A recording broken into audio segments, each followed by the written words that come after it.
actually matched with Caspar on Tinder. I reached out to my friend and was like, look, I know that you're now dating Caspar, who you met on Tinder, but he's everywhere. I can't escape his face, literally everywhere. And I would really value the opportunity for Caspar and I to go for a coffee to see if he'll come and, launch this business with me.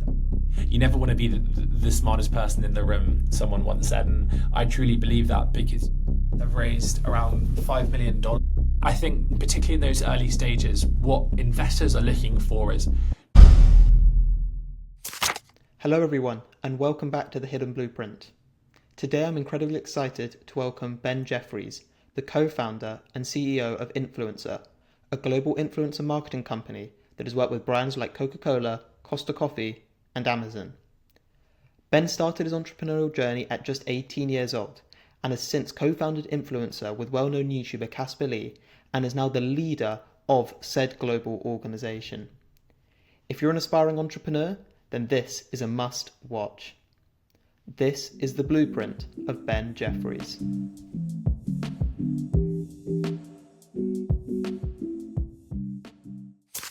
Ben, it's not very common to see an 18-year-old start a clothing line, which is exactly what you did to kickstart your entrepreneurial journey.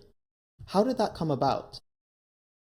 So what actually started everything for me was me and my friends used to have a saying where we used to basically, within our friendship group, used to say to people like, stop chatting breeze, which meant essentially stop chatting rubbish. And from, using this as a saying, we used to joke like, what we really need is t-shirts with the words breeze on it, or we need hats with the words breeze on it. And there was me at the time studying business studies at my A-levels and, always being taught that if there's a demand, try and create the supply for it. So I kind of took that entrepreneurial hat and was like, why don't I go and see if I can actually, make those t-shirts with the word breeze on and take it forward. So I reached out to a bunch of suppliers, both in the UK and in China, to see how it was even possible to get, a name onto a t-shirt. And then when I was speaking to a few of them, they were like, do you have a logo? And I was like, oh shit, no, I don't have a logo. I have to do something about that. So I kind of self-taught myself on Photoshop how to design a logo. And then I sent that over to these, print screening companies to be able to create this custom t-shirt with the word breeze on. And, a few weeks later, or should we probably say a few months later, because all these things try and take a little bit longer, came through and was able to have all these t-shirts with my mates, and they were actually pretty cool. And other people, around us were like, oh, how can I get some of those t-shirts? So I thought, okay, well, why don't I create a Shopify store where other people are able to purchase them? I can offer them to friends of friends and then see how we can sort of like grow out the brand from that. So that was kind of how it kick-started, should we say, from trying to grow a clothing brand. There were many other clothing brands at the time which were very inspirational for me. There's brands like Hype, which was a brand, which was a streetwear one, which was launched up in Scotland, and I'd seen the success that had had. So I really looked up to brands like that to be able to grow to grow my own clothing brand. I mean, it's an incredibly unique start to a journey, just one day chatting with your friends, using this word breeze, and then next day you're working on actually creating a business out of it. I mean, it rather embodies, though, I think, the importance of entrepreneurship and actually going and doing something to then learn from that, as you mentioned. How important would you say that experience was in shaping the entrepreneur you are today? Yeah, I think back then I was young, naive. I didn't really know what I was going into.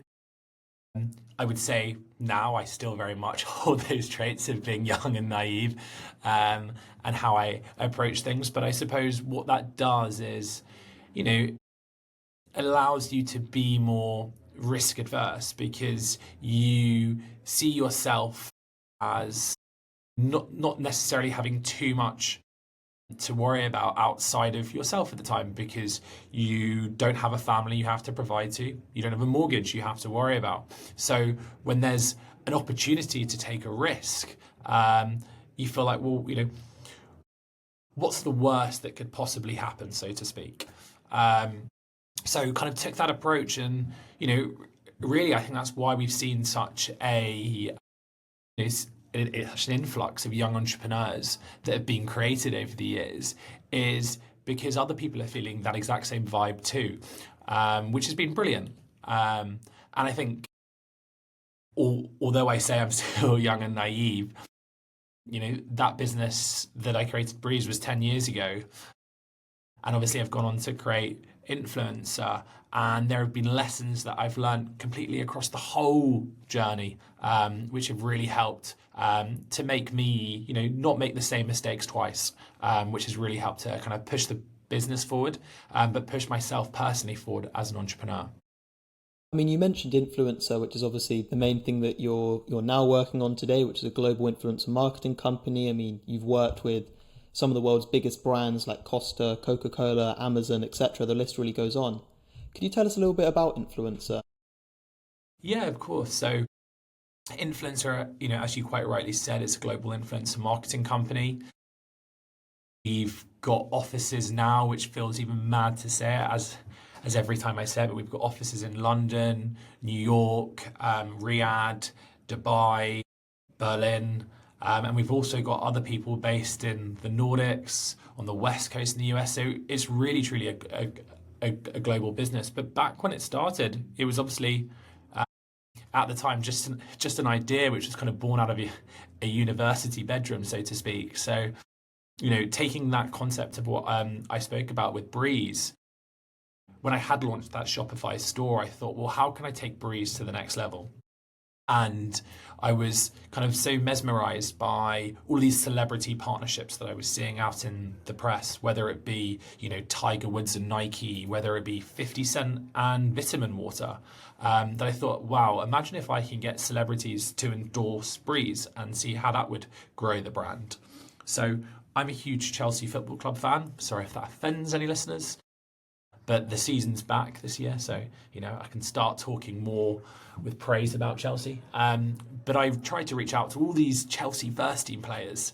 I've got a funny story about that I'll say in a sec. But essentially, none of them were really responding. But actually, the reserve team and youth team players at Chelsea, who had like 10, 20, 30,000 followers at the time, they were actually responding on Twitter when I sent to them, via a tweet, would love to send you some clothes. Would you post a tweet wearing it? And I was like, wow, there's a big community here that I can tap into, which we now know, that people with those levels of followings are now called like micro influencers. But I really tapped into that into an early stage and saw the fruits of it as a brand when these people were, tweeting about my brand.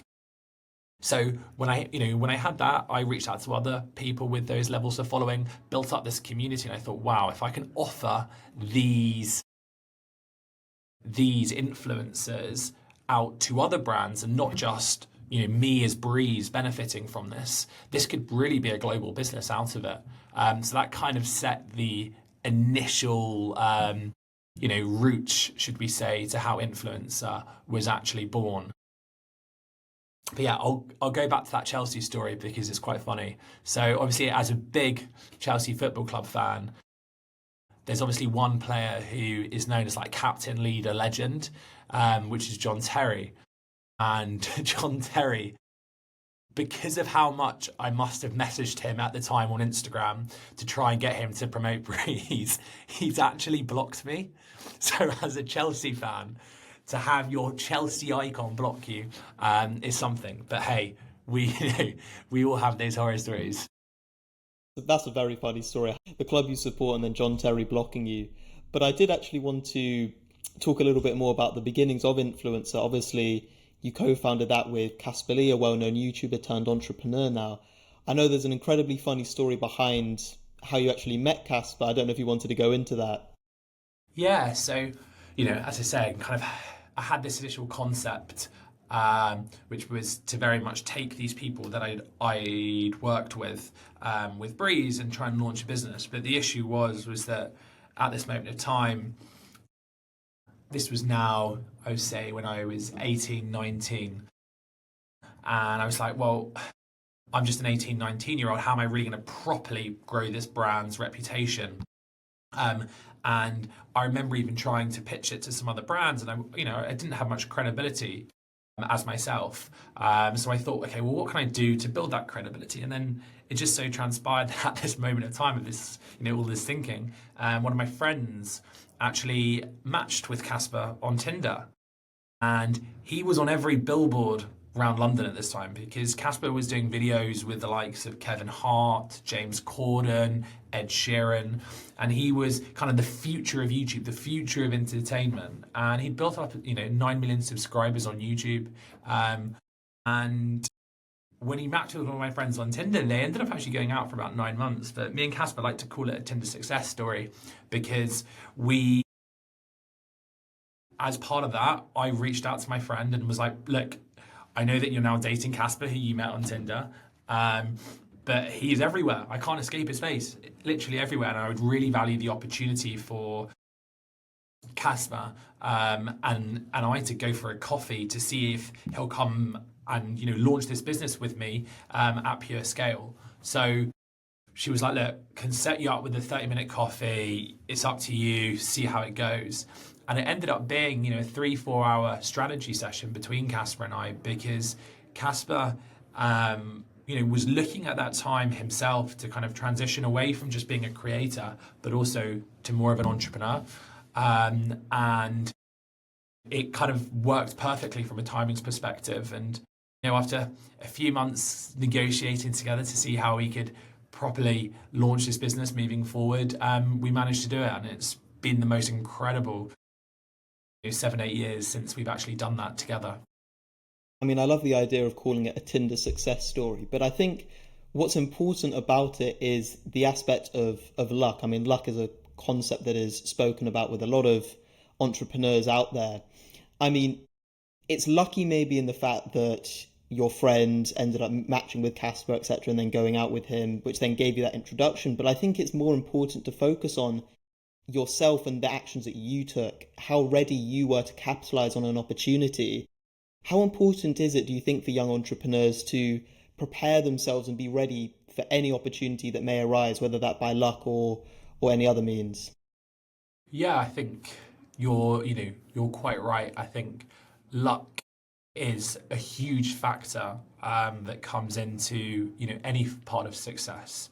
But on the same note, you're quite right in saying as well, you do make your own luck because there'll be opportunities that will present itself to you, and you've got to be willing in those moments to capitalize on that, right?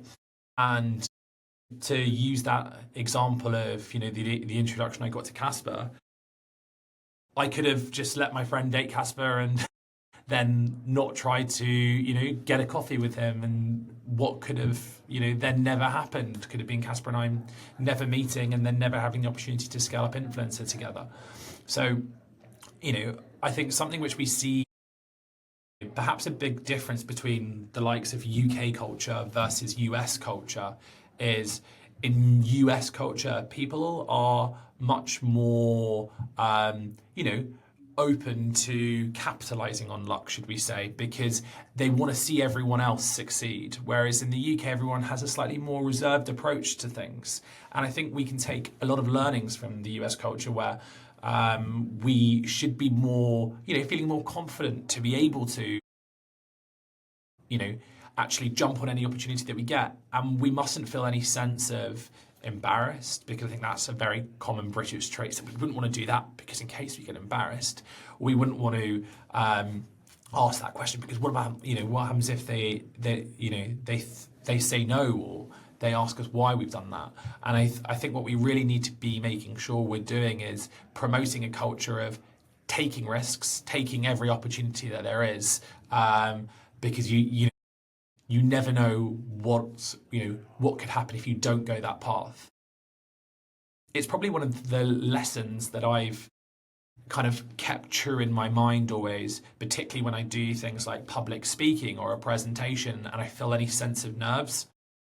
I suddenly think to myself just before I'm about to go into a presentation or about to, go on stage to speak, I suddenly think kind of like, what's the alternative, right? I think in my mind, I've managed to secure this opportunity that right now all I've got to do is just go out and be myself because myself has got me to this opportunity. So if I can go out and be myself, I'll feel so much better about it afterwards.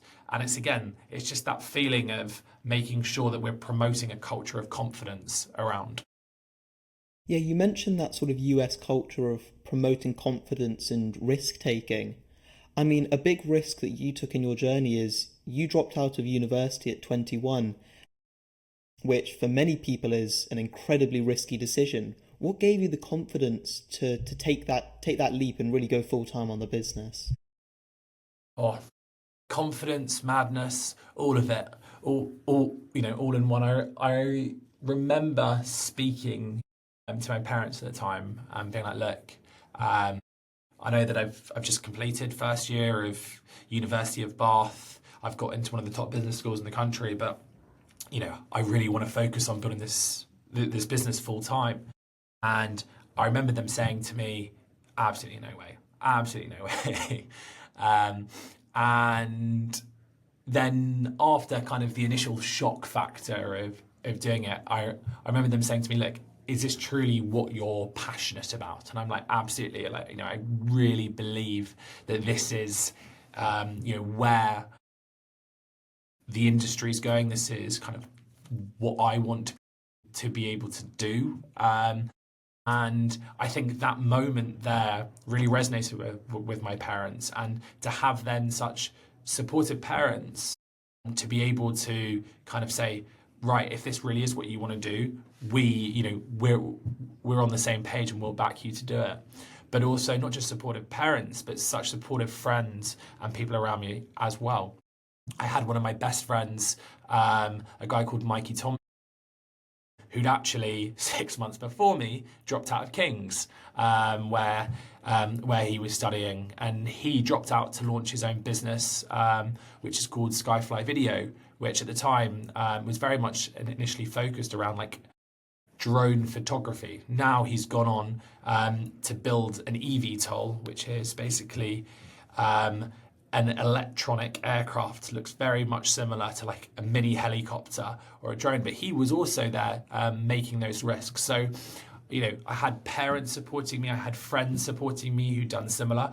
I also had outside of that as well, I'd built up a strong network of people both at uni, but more just, in a wider business network who I'd met through just, messaging on LinkedIn and asking for advice, who had told me about a few things which had really helped them focus in the early years. So I think to surround yourself by people with that type of energy and confidence back into you is something which is really, really key. Yeah, that's definitely a point that's been made by several successful entrepreneurs, building that network, that support system, not only on a personal level, but also in a professional sense. We have LinkedIn, the ability to connect and message some of the most successful individuals in the world. I mean, there's no guarantee they reply, but what would be your advice to young entrepreneurs or young aspiring entrepreneurs rather about going out and starting to build that professional network of people who can give them advice, people who have walked in a path that they then want to go down?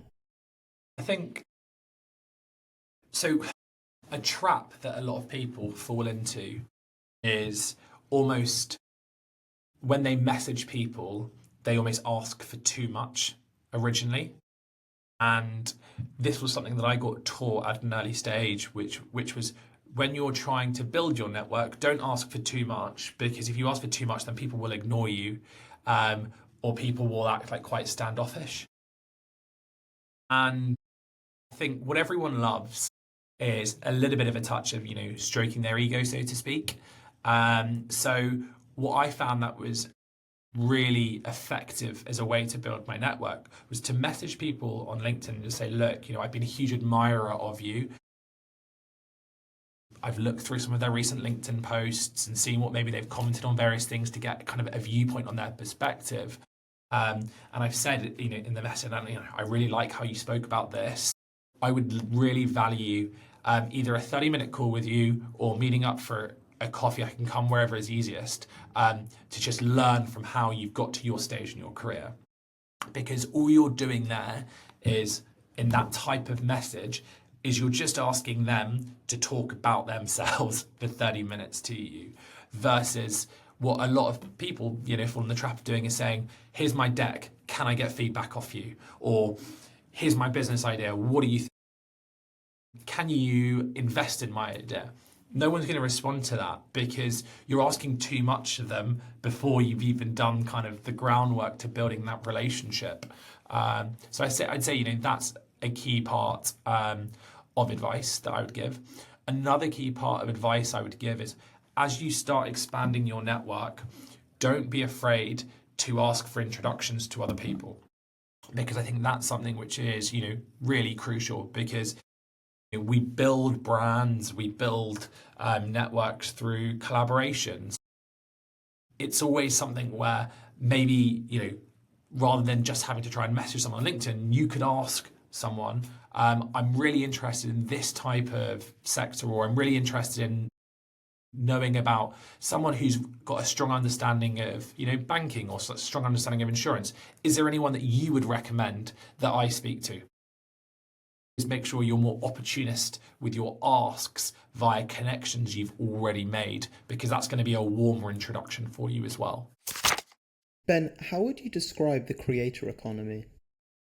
Cool, that's a big question. Very big question. I'd say, look, the creator economy is something which has, over the years, very, very rapidly evolved. And there are parts of the creator economy which include what we do at Influencer, which is very much like the brand partnerships piece, where it's connecting brands to creators for the purpose of telling stories about their brands. But the creator economy itself is so much more than that, because you've got businesses within the creator economy which are helping creators with their editing. You've got ones like CapCut, you've got ones like all of these other types of, Canva, Adobe Express. They're all part of the creator economy in some sense, because they're helping creators to improve the content and the services that they provide. You've then also got within the creator economy other aspects, whether it be, businesses which are helping creators build subscriber bases and monetize on those subscriber bases. So you've got ones like Patreon as a strong example. But you've also got ones on the other side where you've got like the OnlyFans of the world, which are also part of the creator economy. So you've got all of these different businesses, and they're all going in kind of complementary ways to move the industry forward.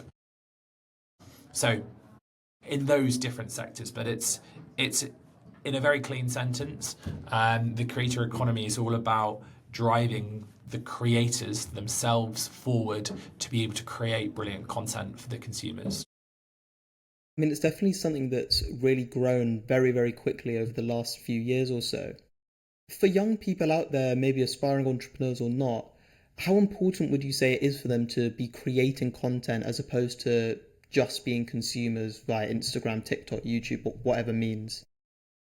Yeah, I mean, it's a good question, because I think back when I was at school, for example, everyone wanted to be a sports star.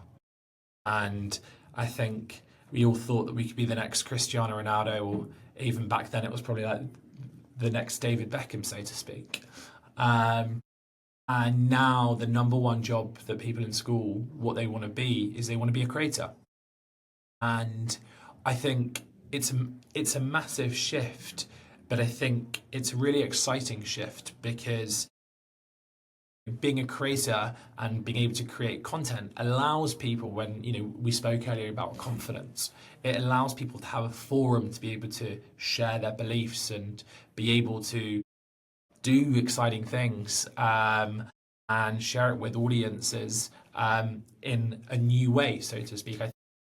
The way that I look at creating content is very similar to having a conversation with people offline, but you're just having it online as well. So I think it's very important for the people to consume content, but consume content in moderation. And I think the platforms have certainly evolved into providing protections on that, because we all know how addictive the TikTok algorithm is. We all know how addictive it is when you're going through, Instagram Reels as well. But I think that's only one side of it. And when people are able to create content, they can, find their own niche that they want to talk about, or they can, truly express themselves. And obviously, creating your own content within those niche, you can then appeal to other people, and expand your audiences into other niches as well. So, Ben, I've got a difficult one now for you. For a young Ooh. person, either looking just to create content, or maybe they've got a business and they want to be promoting it via social media, what would be your top 3 pieces of advice on how to build a following within a certain niche? I'd take a step back first and say, are you passionate about this niche yourself? Yes or no?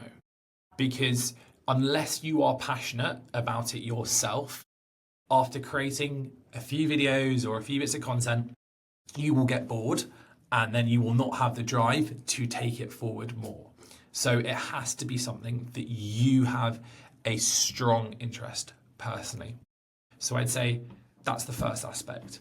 The second aspect is then, as part of having that, is that consistency aspect, because you need to be making sure that you're putting out regular content to audiences who are then going to want to engage in it. Because what you're, particularly in the early stages of when you're building up an audience, is what you want is that if one piece of content which has resonated really well with an audience gets pushed out to more audiences and goes viral, you want those people that have now just discovered your page to be able to come to your page and see more like-minded content for them to subscribe to or follow to.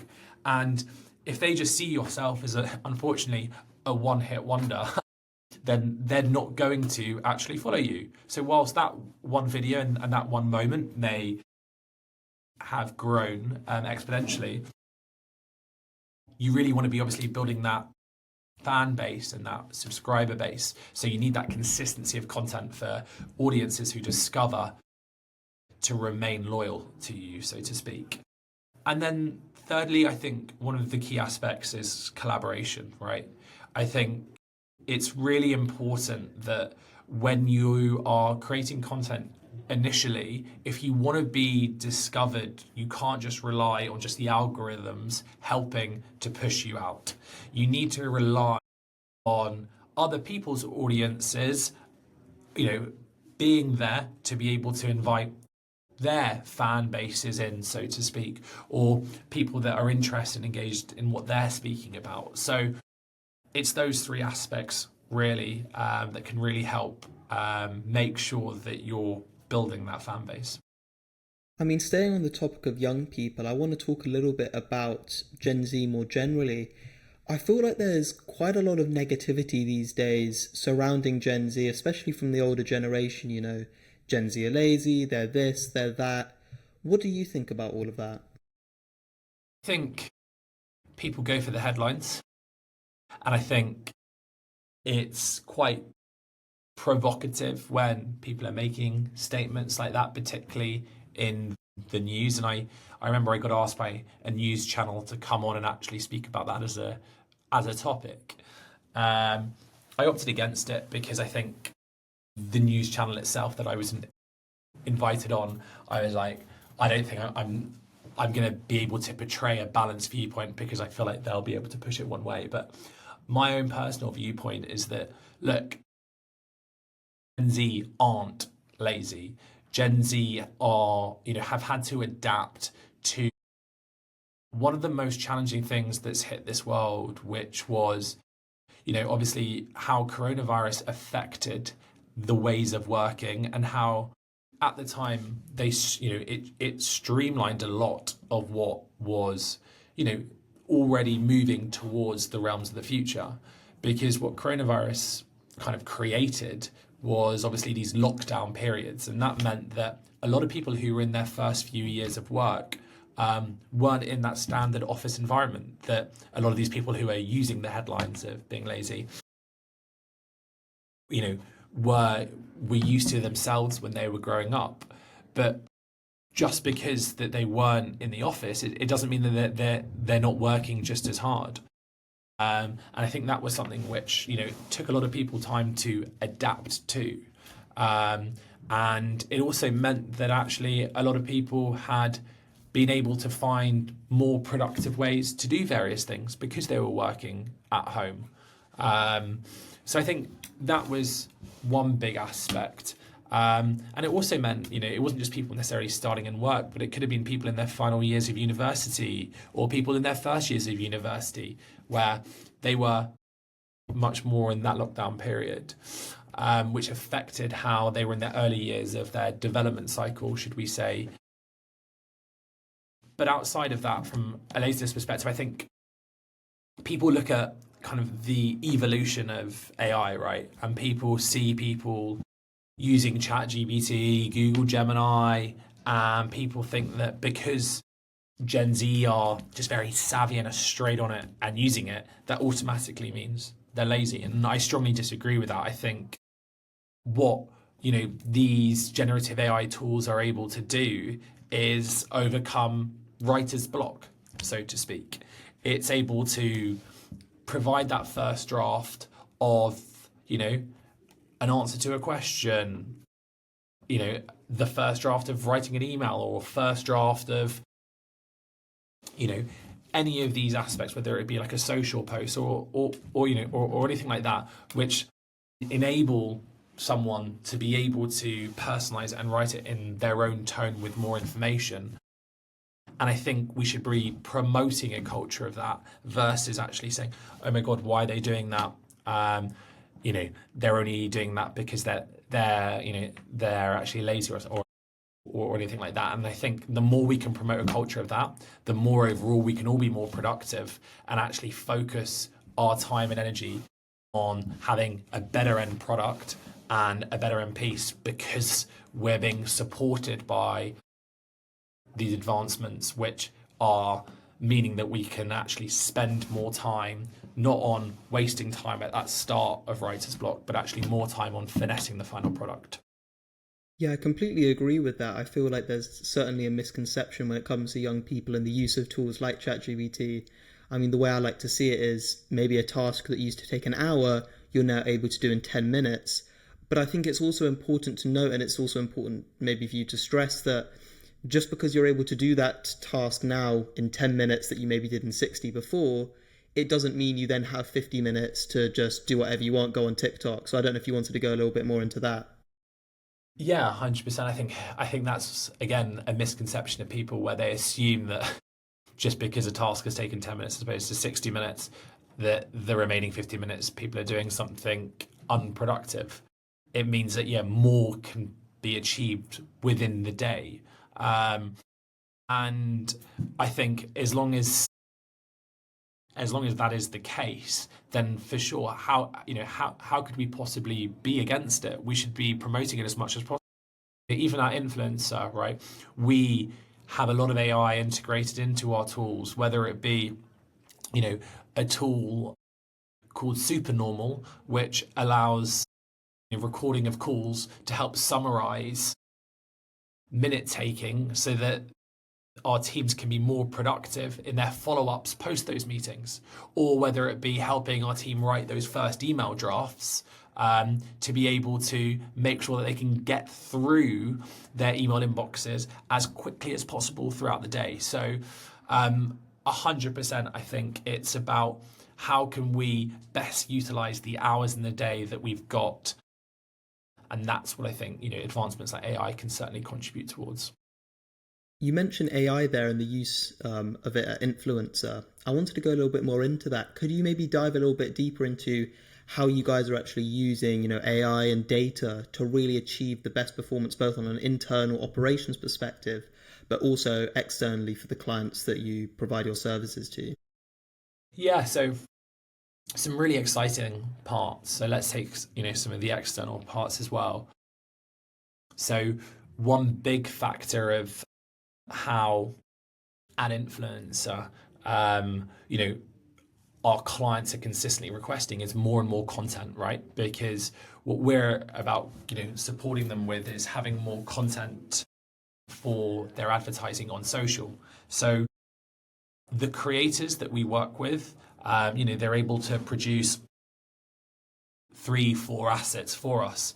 And we've got a team of in-house editors who themselves can edit those 3, 4 assets and convert them into 10, 15 assets. Now, with the use of AI, they can do that in a much quicker time, but also not just in a much quicker time, but be able to not just turn it to 10, 15 assets across the course of a campaign. They can create it into hundreds of assets, if not thousands of assets, when you're accumulating all of the creator content. So that's massively helpful for clients being able to get more and more themselves.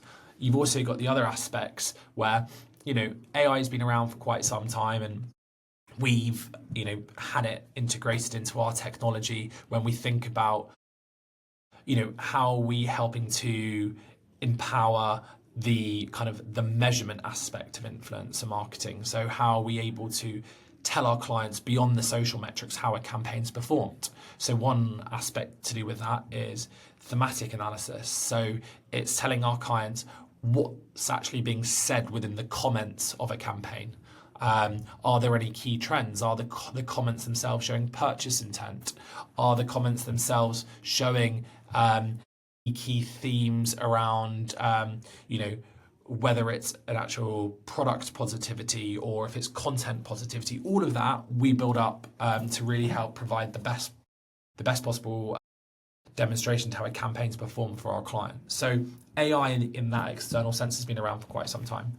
In the internal sense, as I was sort of saying, is that it's about kind of being able to bolster our internal operating system. So how we can make our teams more efficient as possible, because our teams are working in a very, very fast paced to be able to find the perfect creators for our clients, to be able to negotiate with the creators, to be able to vet content before it goes live.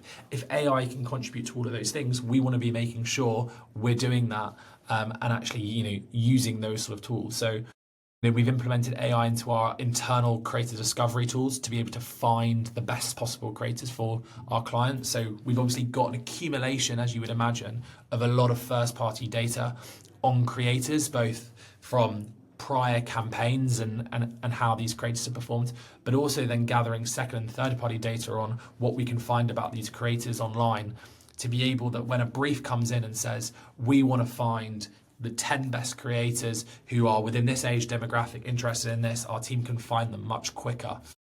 So that's a key aspect for our internal operating system. And then, other things like, making sure that when we're writing briefs, right? When we're writing briefs to be able to appeal to creators, a brand will, will work with the brand on what their master brief is. But when we need to appeal it to certain creators, we can have AI help with that. We can say, look, to AI, make this brief appeal more to family creators, make this brief appeal more to travel creators. And the advantage of that is, again, it will help overcome that writer's block, because it will help them produce a first draft, which our team can then finesse to make sure it's perfect based on their own expertise. But can mean that we can get better content right the first time because it's appealed to them there. So those are more influencer marketing focused ways. But outside of that, yeah, we encourage our team that if they find any tools online that they see that they think would be really productive for our teams to use, let's trial it as a business. We'll get a group of 10 people testing it out, and if it's been productive for them, we can then roll it out in the wider business. It's clear from, all the examples that you list out how AI is really revolutionizing your business, your industry, and many other industries as well. So for young aspiring entrepreneurs, or even just young people more generally, How important would you say it is for them to start getting familiar with AI, start getting familiar with the use and the power of data, so that when they get out into the workplace, or maybe they want to start their own business, they already have these thoughts in the back of their mind. They're able to really take advantage of the AI revolution. Oh, 100%. I think, like, trying to immerse yourself in as many AI tools as possible. I think you can search up on TikTok as well about other trends that people are using by literally just typing into TikTok AI time saving tools, and you can see what other people are talking about. Another tip that I would say to try to immerse yourself into like more cool emerging technologies, there's a website called Product Hunt. And on Product Hunt, this is where people post brand new technologies that they've built. And you'll typically find that products on there have just been launched. And it's about these products trying to gather feedback as much as possible. So that's another great place to look for tools as well. And honestly, my advice can just be just test as many as possible, see which ones work for you, and use them in your everyday life to be able to make you more productive. So on that, Ben, again, another tough question, but I'm sure you'll be able to navigate it. Let's say you're a young person, you're 16 years old, and you first want to start learning about AI. What would be your top three pieces of advice for them? Would it be to go and actually try and understand how AI works, how large language models work, or just go out and trial tools? What would be your advice to them? I'd say trial tools, because as much as you will want to try and understand how large language models work, they're consistently evolving. And, right now, when we think about what the top ones are, you've got obviously OpenAI's ChatGPT, but you've also got Google's Gemini's. But one which is building in significance is Facebook's Llama's ones. And the reason why Facebook Llama one is growing in significance is because it's all open source, which basically means anyone can use it for free and actually build products off it. Now, why is that exciting? Because it means that they for themselves have access to more data and can grow much quicker, because they're relying on other people versus just their own data sets. And the reason why I give that as an example is there will be more meta llamas that are going to come into fruition. So it's less about trying to learn about how they work because they're evolving so fast. Then actually what you want to be doing is learning about tools which are built off them to be able to make you more productive in yourself. So if you do have a strong passion for machine learning, then make sure you learn about LLMs, because there's some very cool stuff within them. But it's like an everyday person just wanting to access AI, or an everyday entrepreneur wanting to see how they can make them more productive in their business, I would advise you looking into tools. And that's another piece of advice that I would always give as well, is a lot of people think, I've just got to build this to be able to support my business to grow. I would say, see if there's another tool out there in the market that you can use that means that you don't have to reinvent the wheel, right? Because there are people creating specialist tools on a subsector of this that could really help benefit you and allow you to focus on your core business. 100%. I mean, I've spoken with several entrepreneurs now for the podcast, and every single one has reiterated the importance of actually going out and trialing these new AI tools. Away from artificial intelligence, I wanted to ask you, for a young person, what would be the biggest thing that you would say is important for them to learn before they maybe embark on an entrepreneurial journey? So it's interesting because I've actually had this question about 5 times in the last month alone. And I think too often people have an idea and they then just want to run away with it without necessarily in their mind properly planning around what it could actually be. And the reason why planning is important is because it'll help set a journey for them, but also mean that they will feel more motivated along that journey. So what I would always say to people is, right, if you've got this idea now, think about where this business is going to be in 3 years' time. Really important, because if you can write down, your 5 or 6 goals over where you see this business being in 3 years' time. You can then start to peel it back and say, okay, well, then in 12 months' time, these will be the stepping stones that I will need to achieve in order to get to those 3-year goals. Then you can peel it back even further and say, right, over the next 90 days, over the next 90 days, these are what I need to do to be able to achieve my 12-month goals. It helps to provide focus. It helps to kind of provide structure as well. And I think that is something which is really important as you're scaling up a business, because without that, you'll just be going in all different paths. You can get lost very easily and you can lose sight of what you've initially set your heart and mind on.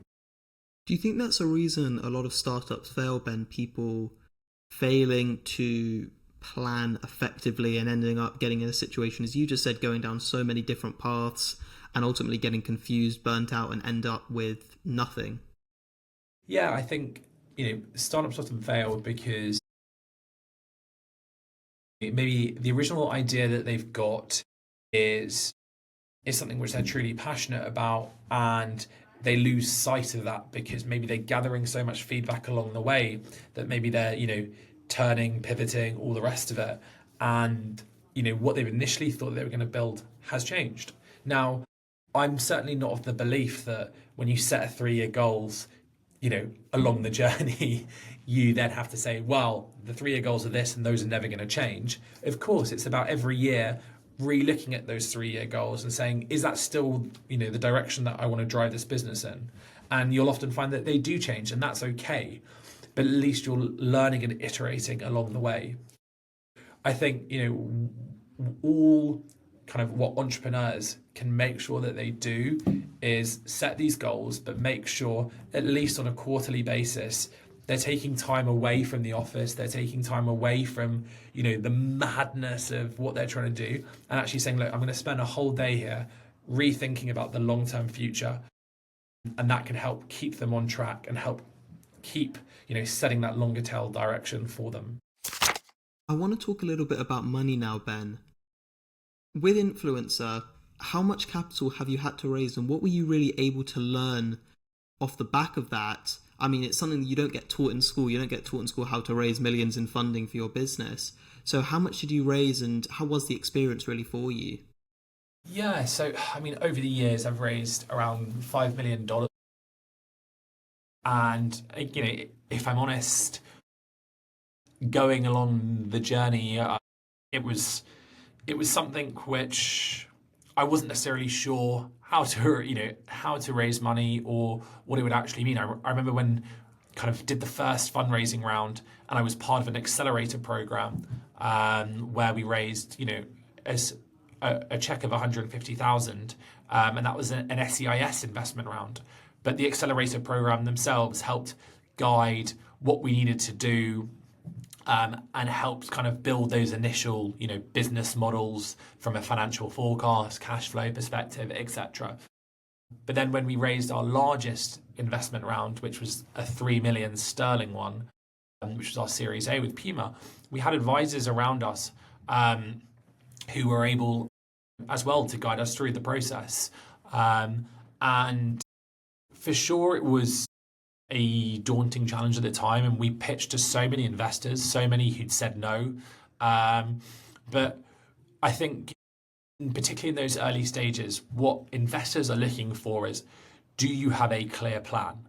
Now, whether or not they necessarily agree with the plan, I think is another thing. They want to know, though, that you have thought about a clear plan, as they know that when they're then within the journey with you, they can properly work together to take the plan to the next level.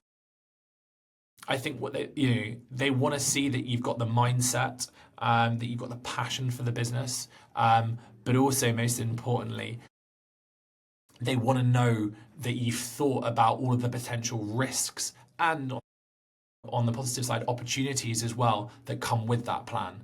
And for us, for Caspar and I, we at the time, although we got a lot of no's, we did get a handful of yeses, and the investors that we chose, a company called Puma Investments, who've been brilliant to us along the journey. The reason we chose them as well is we just felt they got us. We felt that from a, you know, from a, how would I word this, more like a, they believed in our vision more than anyone else.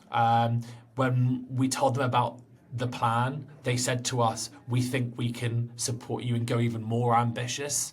And that was something that we really liked because they were pushing us to go further and further. And we also thought, as part of this, these are people that if our current plan doesn't go the way that we expect, they're people we'd like to be in the room with to help solve for that. We don't feel like these are people who wouldn't be on our side. We feel like these are people who would be a real team to us and really help, grow it together. Yeah, well, I mean, it's something that a lot of young entrepreneurs really find as a difficult experience because it's something that you've never really done before. It's very difficult to actually be taught prior to actually going into and undertaking that process. For maybe a young aspiring entrepreneur or maybe someone who's got their first business and then in the very, very early stages of it, what would be your advice to say to take something from an idea where it's really nothing to the point where you can actually go and start speaking to these investors and getting that capital, whether that be getting prototypes together, how they can do that in a cost-effective way, how they can get traction of some kind, validation of the idea, etc.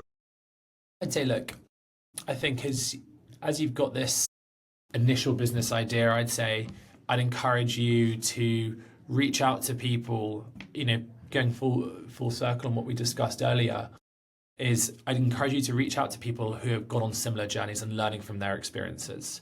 Because from shared experiences, it can only help you understand if you're on that correct path. Now, once you've done that, you'll be building up a network with these people who I'm sure can help introduce you to more things. I would say you don't need to build as well a perfect product the first time. And I would, particularly with companies, if it's within the tech space, with companies out there like Figma, where you can build really strong working prototypes, means that you can kind of get validation and you can actually get proof from potential users off a prototype, which can help mean that when you actually then go to build it, you've actually got it right first time versus having to make more iterations after the actual build has occurred. And look, I think the funding world's tough out there. We all know that. It's because the economy is having its challenges. And I think there are some great, though, accelerator programs that businesses should be a part of. And I think, particularly when it's your first business, to be part of an accelerator program where they can help and guide and support you on your journey, I'd strongly advocate for as well. I mean, another issue that, just on the topic of speaking about young entrepreneurs and maybe challenges that they face, you're a very, very young entrepreneur leading a global business, a business with offices all around the world, as you mentioned sort of at the beginning. What do you say the biggest challenge has been with that? The biggest challenge, I'd say, look, what you need to be making sure that you do is hiring people smarter than you, right? You never want to be the smartest person in the room, someone once said. And I truly believe that because you want to be making sure that, you're feeling inspired by those around you, but that there is a consistent influx of, more diversity of thought, so to speak. Now, I think when you hire all of these brilliant people, it's really important that you play that active role in helping to connect the dots because you can build a world-class team of stars, but unless they work together as a team, that's not going to push the business forward even more. So your role then becomes a lot of like the glue, so to speak, to be able to make sure that these team members are working most effectively together. And, sure, in theory, that can be tough initially when you're young because you're hiring people much more experienced who, in most cases, are older than you as well. But actually, I think if they're the right hires that you've made, they've believed in you, right? And age doesn't come into that equation. They've been bought into your vision So they're there because they're inspired and are looking to grow this business with you. So it doesn't come into equation about its age. It's how can we work together as that team to drive this mission and this business forward. Ben, thank you so much. It's been a real honour talking with you today and going a little bit into your journey. We do actually have a closing tradition here on the Hidden Blueprint, where we ask if you could go back and give one piece of advice to your 16-year-old self, what would that piece of advice be? I think, look, I I took a lot of risks when I was, at that age, and I'm very grateful for, a lot of those risks that I took that actually, fortunately did pay off over the years. But I would say one of the things which I wish I was able to do more of and actually didn't is actually less necessarily business focused, but I think it would help contribute into me being able to be a stronger business person today. And that's seeing if I could connect with more people that were around me at that age, because there are so many people that have now gone on to do so many incredible things that actually at that time I was quite in my closed bubble. I was very much thinking, oh, I'm very much stuck to my sports team, or I'm very much stuck to the classes that I do. That actually, some of these people who I went to school with, or who I played football on the weekend with, I hadn't really expanded my network back then.